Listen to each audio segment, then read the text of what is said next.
அன்பார்ந்த முருக பக்தர்களுக்கு வணக்கம். நான் ஜெயமேஸ்கே கோபி. இந்த காணொலி எதுக்குன்னா, ஒரு ஒரு அரை மணி நேரத்துக்கு முன்னாடி ஒரு முருக பக்தர் கால் பண்ணார். ஒரு பௌர்ணமி திருச்செந்தூருக்கு நான் போயிட்டுருக்கேன். போகும்போது அப்பாவுக்கு ரொம்ப உடம்பு சரியில்லைன்னு சொல்லிட்டு ஃபோன் வந்துச்சு.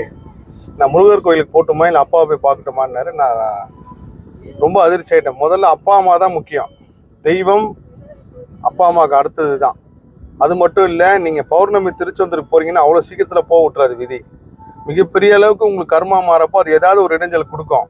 ஆனால் அந்த சமயத்தில் நீங்கள் அப்பாவுக்கு உடம்பு சரியாமல் இருக்கும் போது முருகர் முக்கியம்னு சொல்லி பார்க்குறது முருகரே விரும்ப மாட்டார். முதல்ல தாய் தந்தை, எந்த சூழ்நிலையாக இருந்தாலும் சரி, நம்ம உயிரே போகிற சூழ்நிலையும் தாய் தந்தை தான் முக்கியம். அவங்களுக்கு அப்புறம் தான் இந்த உலகத்தில் எல்லாமே. அதனால் அவர் அப்பா போய் பாருங்கள் அப்படின்னு சொல்லிட்டு சொன்னேன். அவர் பஸ் டிக்கெட்லாம் கேன்சல் ஆகிடுன்னு சொன்னார். பரவாயில்லைங்க, என்ன ஆனாலும் பாருங்கள், அப்பா போய் பாருங்கள், அப்பா கூட இருங்க, அடுத்த பௌர்ணமிக்கு முருகர் போய் பார்த்துக்கலாம் அப்படின்னு சொல்லிட்டு. இந்த கேள்வி சந்தேகம் எல்லாருக்கும் இருந்திருக்கும். ஸோ அவங்களுக்காக தான் இந்த காணொலி. அப்பா அம்மா